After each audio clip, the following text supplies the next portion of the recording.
Hermia and Lysander loved each other, but Hermia's father wished her to marry another man named Demetrius. Now, in Athens, where they lived, there was a wicked law by which any girl who refused to marry according to her father's wishes might be put to death. The Duke of Athens gave Hermia 4 days to think about it. At the end of the 4 days, if she still refused to marry Demetrius, she would be put to death. Lysander, of course, was nearly mad with grief. He decided the best thing to do was for Hermia to run away to his aunt's house. Hermia, my aunt lives about 20 miles from Athens. I could marry you there, gentle Hermia. Sneak out of your father's house tomorrow and meet me in the forest, few miles outside of town. My good Lysander, I will be tomorrow. Wait for me. Keep your promise. Here, look, here comes Helena. Helena was Hermia's best friend. She loved Demetrius. But Demetrius was in love with Hermia. Oh, teach me how you look the way you do. Why does Demetrius love you? I do not know, Helena, but don't you worry. Tomorrow, Lysander and I are running away from here. Hermia told her friend Helena what she was going to do. Helena knew that if she told Demetrius that Hermia was going to the wood outside Athens, he would follow her. And I can follow him. At least I shall see him. So she went to Demetrius, and she betrayed her friend's secret. So Lysander and Hermia went into the forest the next night.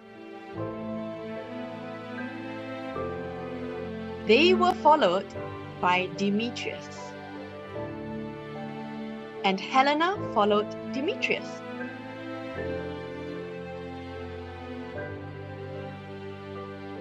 This wood, where Lysander was to meet Hermia, and where Demetrius and Helena had decided to follow them, was full of fairies, as most woods are.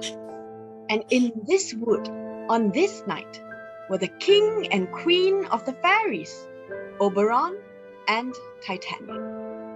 They had an argument over a servant boy and were avoiding each other. The king with his attendants wandered through one part of the wood, while the queen with hers lived in another. On this night, in a mossy moonlight glade, the king and queen of the fairies met. Oberon said, "How not nice to see you, Titania." What, jealous Oberon? You spoiled everything with your quarreling. Come, fairies, let's leave him. I am not friends with him anymore. It is up to you to make up the quarrel. Give me that little servant boy, and I will again be your good husband. Set your heart at rest. Your whole fairy kingdom buys not that boy from me. Come, fairies. And Titania and her fairies rode off down the moonbeam. Well, go your way, but even before you leave these woods. Then Oberon called his favorite fairy, Puck. Now Puck was the spirit of mischief. He would lead people out of their way on dark nights and laugh at them. He would tumble people's stools from under them when they were going to sit down, and tripped people's cups when they were going to drink. Oberon said to Puck, Now fetch me the flower called love in the idleness. The juice of that little purple flower, when laid on the eyes of those who sleep, will make them love the first thing they see when they wake. I will put some of the juice of that flower on my Titania's eye, and when she wakes, she will love the first thing she sees. Be it lion, bear, or wolf, or bull, or meddling monkey, or a begging ape. Ha ha ha! By the way, my king, I could go around the world in 40 minutes. While Puck was gone, Demetrius passed through the glade, followed by poor Helena. Over and over, she told him how she loved him. Demetrius, oh Demetrius!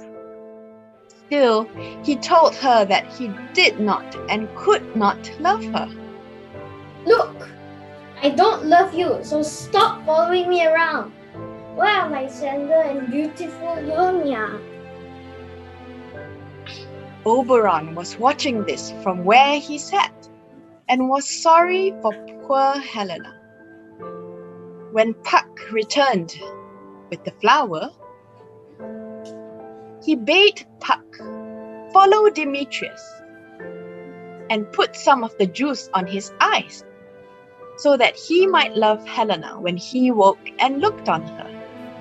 He said, Go and find a young man wearing Athenian clothes.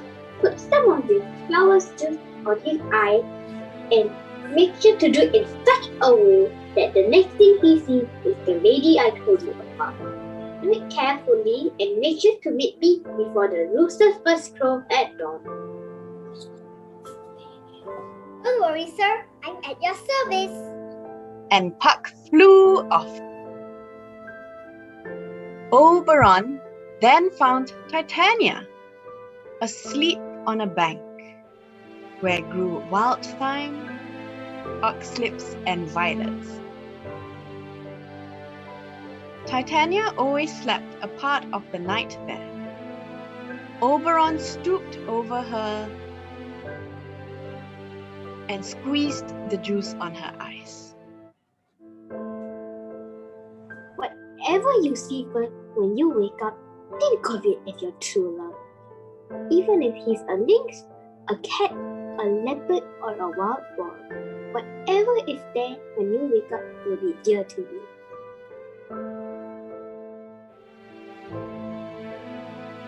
Been through the entire forest, but I haven't found any Athenian man to use the flower on.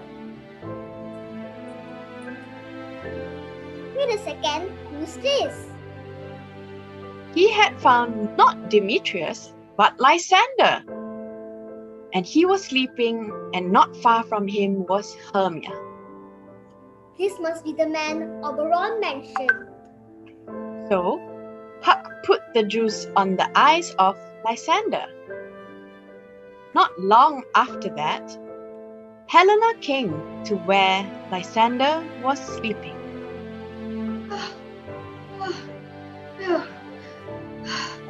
I am breathless from running after Demetrius. I will rest here.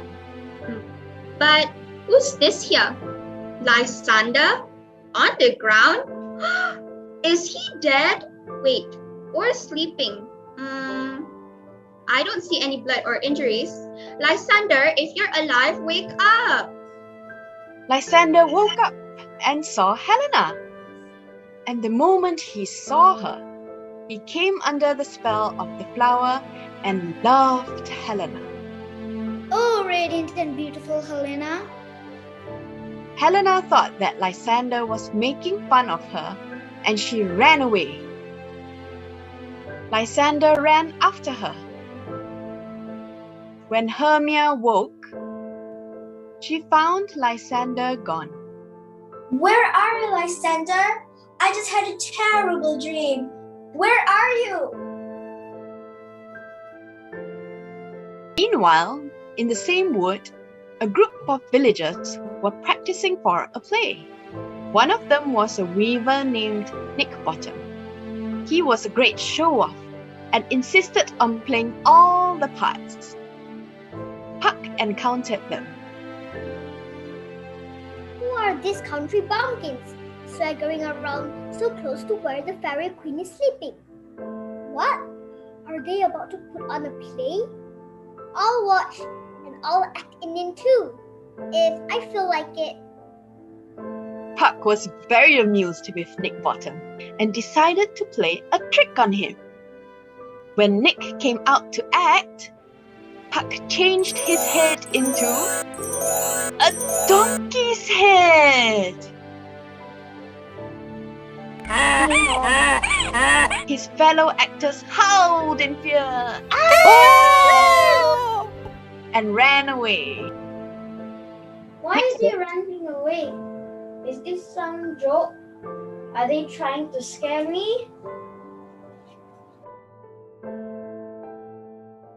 Queen Titania, who was sleeping nearby, was awoken by the noise.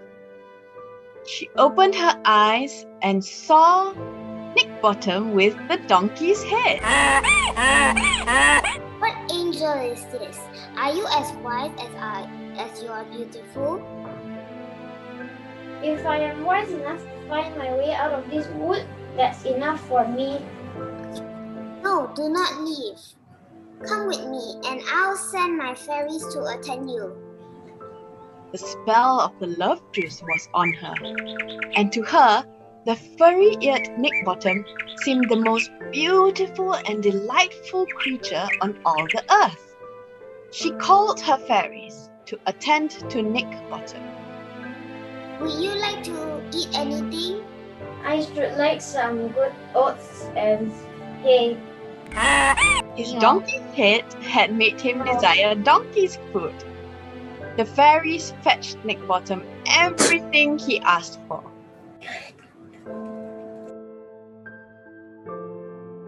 Oberon said, Wonder if Titania is awake yet. And if she is, I wonder what was the first thing she saw. Here comes my messenger, Puck. Puck told Oberon what he had done. My mistress, Titania is in love with a monster. While she was sleeping in her bed of flowers, a group of bumbling bookmen from Athens got together nearby to rehearse some play. The silliest one finished his scene and went to sit in the bushes. I took that opportunity to change his head into a donkey. When he came out of the bushes, his friends ran away as fast as they could. And at that exact moment, Titania woke up and saw him. It is going even better than I planned. But have you put the love juice on the eyes of that Athenian as I asked you to do? Just then, they encountered Demetrius with Hermia. Hermia accused Demetrius of having killed Lysander and left in a rage. Whether or not Lysander is dead, you will never see me again. I cannot go after her when she is in a rage like this. I will take a nap here first. Oberon soon saw that Puck had made a mistake. What have you done? You put the love juice on someone else. Now go around the woods faster than the wind and look for Helena of Athens. Bring her here with some trick or illusion, and I'll put the charm on her eye when she comes. I go. Look at me go, faster than an arrow from a Tartar's bow. Oberon then put some of the juice on Demetrius's eyes.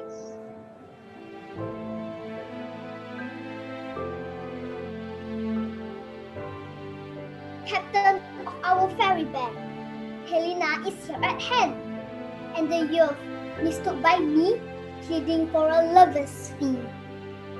Puck has brought Helena, but she was followed by Lysander. The noise they made had awakened Demetrius. And the first thing Demetrius saw when he woke was also Helena. Demetrius said, Oh Helena, you goddess, you divine and perfect nymph. Oh, not you too. What a manly thing to do, to make a poor girl cry. No respectable person would offend an innocent girl just to have some fun. Poor Helena thought that both Lysander and Demetrius were making fun of her. They were all found by Hermia. I couldn't see you, Lysander, but I heard your voice, and that's how I found you. Why did you leave me alone so unkindly? Why stay when love tells you to go? So she's in this too. Now I see that all three of them have got together to play this cruel trick on me. Hurtful Hermia, have you conspired with these two to hurt me with this horrible teasing? Helena and Hermia started to quarrel, while Demetrius and Lysander went off to fight each other over Helena. Oberon was very sorry to see his kind scheme to help these lovers turn out so badly. So he said to Puck, These two young men are going to fight. You must fill the night with drooping fog and lead them so astray that one will never find the other. When they are tired out, they will fall asleep. Then drop this other herb on Lysander's eyes. That will get him his old sight and his old love back. Then each man will have a midsummer's night dream. And when this is done, all will be well with them. Puck went and did as he was told. And when Lysander and Demetrius had fallen asleep without meeting each other, Puck poured the juice on Lysander's eyes. Meanwhile, Hermia and Helena also decided to go to sleep. What a long and exhausting night. I need to sleep. I've never felt more exhausted or upset. I'll sleep here until morning. If they do fight, I hope Lysander is safe. As for Oberon, he went to look for Titania, and he found his beautiful queen with her arms wrapped around a donkey's head. He took pity on her and threw some juice of the disenchanting flower on her pretty eyes. Be like you used to be, and see like you used to see. Now Titania, wake up my sweet queen. Oberon, I had such a strange dream. I dreamed that I was in love with a donkey. In a moment, she saw plainly the donkey-headed villager she had loved and knew how foolish she had been. Oberon then ordered Puck to undo his enchantment on Nick Bottom. So, Puck removed the donkey head from Bottom and let him continue sleep. Thus, all was made plain and straight again. Oberon and Titania loved each other more than ever. The next morning, when all the sleepers woke up, Demetrius thought of no one but Helena, while Hermia and Lysander were back to loving each other. The four mortal lovers thought the night's events must have been a dream. What happened? The events of last night were like of mountains that looked like clouds in the distance. It's like a fog. Feel the same way. It is as if I am still dreaming. The four lovers went back to Athens, and they were married. Demetrius with Helena, and Lysander with Hermia. As for Nick Bottom, when he awoke, he thought he must have experienced a dream past the wit of man.